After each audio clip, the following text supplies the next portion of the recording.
मध्य प्रदेश में जो 7 केस सामने आए उनमें 3 भोपाल, 2 उज्जैन, रायसेन, अशोकनगर से एक केस सामने आए। मध्य प्रदेश में डेल्टा प्लस के बढ़ते कहर के बीच राज्य सरकार ने तय किया है कि जल्द ही भोपाल में जीनोम सीक्वेंसिंग की मशीन भी लगाई जाएगी।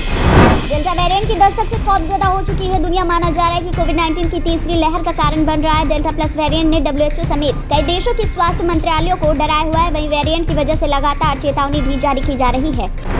ट्रेनों की बढ़ती मांग को देखते हुए अब रेलवे ने और ज्यादा स्पेशल ट्रेन सर्विस को शुरू करने का फैसला किया है। रेलवे 17 जोड़ी स्पेशल ट्रेनें फिर से शुरू कर रहा है। डेल्टा प्लस वेरिएंट पर WHO भी चेतावनी जारी कर चुका है। WHO ने दावा किया है कि सबसे पहले ये वेरिएंट भारत में पाया गया, जिसने अब पूरी दुनिया को अपने शिकंजे में लेना शुरू कर दिया है। यूपी में पकड़े गए धर्मांतरण रैकेट में अब ईडी ने भी केस दर्ज करना जांच शुरू कर दी है। इस मामले में ATS को ऐसे काफी सबूत मिले हैं जिससे साबित होता है कि ये संगठन और उमर गौतम बड़ी संख्या में मुख्य बाधित बच्चों को धर्म परिवर्तन कर उन्हें आतंकी गतिविधियों के लिए इस्तेमाल करने की तैयारी में थे। 17 जून को बिहार के दरभंगा स्टेशन में हुए पार्सल विस्फोट की जांच अब NIA करेगी। इस संबंध में राष्ट्रीय जांच एजेंसी को गृह मंत्रालय की तरफ से आदेश भी दिए जा चुके हैं। CM तीरथ सिंह रावत ने कहा है कि कोविड-19 की तीसरी लहर से प्रभावी रूप से निपटने के लिए हम कुछ भी करेंगे। मैं CM आवास को भी तीसरी लहर के दौरान कोविड मरीजों को रखने के लिए तैयार करवा रहा हूँ। कश्मीर पर ममता बनर्जी ने बड़ा बयान दिया और कहा कि किसी की भी आजादी नहीं छीननी चाहिए। क्यों छीना गया पूर्ण राज्य का दर्जा। बीजेपी पर राकेश टिकैत का हमला। कहा बीजेपी का उत्तर प्रदेश पंचायत चुनाव से भी बुरा हाल आने वाले विधानसभा चुनाव में होगा। डेल्टा वेरिएंट की चपेट में ब्रिटेन, ब्राजील, अमेरिका, फ्रांस समेत कई देश बने हुए हैं, जहां ब्राजील में सबसे ज्यादा नए वेरिएंट का कहर देखने को मिल रहा है। कोरोना की तीसरी लहर से पहले बच्चों को वैक्सीनेट करने के लिए लगातार क्लिनिकल ट्रायल चल रहा है। वहीं एम्स में 2 से 6 साल के बच्चों पर सोमवार को कोरोना वैक्सीन का क्लिनिकल ट्रायल किया जाएगा। उत्तर प्रदेश की राजधानी लखनऊ में ट्रेन द्वारा यात्रा कर रहे यात्रियों की टिकट कंफर्म करने के लिए सांसदों के फर्जी लेटर पैड का इस्तेमाल किया जा रहा था। अब इस मामले में 2 आरोपियों को गिरफ्तार किया गया है। वाराणसी में एक ही दिन में 2 महिलाओं संग सिरफिरों ने अजीबोगरीब हरकत की। एक तरफ रोहनिया थाना क्षेत्र में पड़ोस के एक युवक ने महिला के गाल पर काट लिया, तो वहीं दूसरी तरफ सारनाथ क्षेत्र में 3 लड़कों ने युवती के बाल काट दिए। चीन ने रणनीतिक रूप से महत्वपूर्ण हिमालय के तिब्बत क्षेत्र में अपनी पहले इलेक्ट्रिक बुलेट ट्रेन का संचालन शुरू कर दिया है। ये ट्रेन तिब्बत की प्रांतीय राजधानी लासा और अरुणाचल प्रदेश की सीमा से सटे शहर निगुची को जोड़ेगी। कोरोना वैक्सीनेशन के बीच ऐसी भी घटनाएं सामने आ रही है, जहां पर सीरीज में बिना कोविड वैक्सीन भरे ही लोगों को टीका लग रहा है। ऐसा ही मामला बिहार से सामने आया। इस घटना का एक वीडियो भी सोशल मीडिया पर वायरल हो रहा है। अमेरिकी राष्ट्रपति जो बाइडेन के अफगानिस्तान से अपने सैनिकों की वापसी के ऐलान के बाद हलचल तेज हो गई है। इसी क्रम में काबुल में हामिद करजई अंतर्राष्ट्रीय हवाई अड्डा की सुरक्षा की जिम्मेदारी निभाने का तुर्की ने प्रस्ताव दिया था, लेकिन तुर्की अब अपने प्रस्ताव से पीछे हट रहा है। मुंबई आतंकी हमलों का आरोपी तहव्वुर राना फिलहाल अमेरिकी हिरासत में रहेगा। उसके भारत प्रत्यर्पण पर फैसला लॉस एंजल्स के एक फेडरल जज लेंगे। 15 जुलाई तक अदालत ने मांगे हैं दस्तावेज। उत्तर प्रदेश, बिहार, उत्तराखंड बारिश में भीग रहे हैं और दिल्ली सूखी पड़ी है। मौसम विभाग की माने तो आज यानी 26 जून के आसपास दिल्ली में हल्की बारिश का अनुमान है, लेकिन ये मानसून की बारिश नहीं होगी। सामान्य तौर पर मानसून 27 जून तक दिल्ली पहुंचता है। भारतीय क्रिकेट टीम के 3.5 महीने लंबे इंग्लैंड दौरे का पहला और सबसे अहम हिस्सा पूरा हो चुका है, जो टीम के लिए अच्छा नहीं रहा। वहीं भारतीय टीम 4 अगस्त से इंग्लैंड के खिलाफ टेस्ट सीरीज खेलेगी। प्रिया चक्रवर्ती जो सुशांत सिंह राजपूत के निधन के बाद टूट गई थी और लोगों के निशाने पर आ गई थी, अब वो इंटरनेशनल सिंगर ब्रिटनी स्पीयर्स के सपोर्ट में आ गई हैं। अपने इंस्टाग्राम स्टोरी पर उन्होंने लिखा, फ्री ब्रिटनी। प्रिया भी चाहती हैं कि ब्रिटनी को इससे छुटकारा मिल जाना चाहिए। महाराष्ट्र राज्य माध्यमिक और उच्च माध्यमिक शिक्षा बोर्ड द्वारा 10वीं की परीक्षा का रिजल्ट 15 जुलाई तक ऑफिशियल वेबसाइट maharesult.nic.in पर जारी कर दिया जाएगा। मध्य प्रदेश में भगवान जगन्नाथ को लू लग गई है, जिसके चलते वो 15 दिन बाद ही भक्तों को दर्शन देंगे। लोक जनशक्ति पार्टी में जारी फूट के बीच चिराग पासवान ने कहा कि इससे पहले भी जेडीयू ने पार्टी को तोड़ने की कोशिश की है, लेकिन इस बार वो असफल हो जाएंगे। चिराग ने भरोसा जताया कि पीएम मोदी इस मामले में हस्तक्षेप कर स्थिति को सुधारने का प्रयास करेंगे। बीजेपी की वरिष्ठ नेता वसुंधरा राजे समर्थक नेताओं पर प्रदेश संगठन ने अनुशासन का डंडा चलाना शुरू कर दिया है। राज्य के करीबी और पूर्व मंत्री रोहिताश शर्मा को नोटिस जारी किया गया है और 15 दिन में जवाब देने को कहा गया है।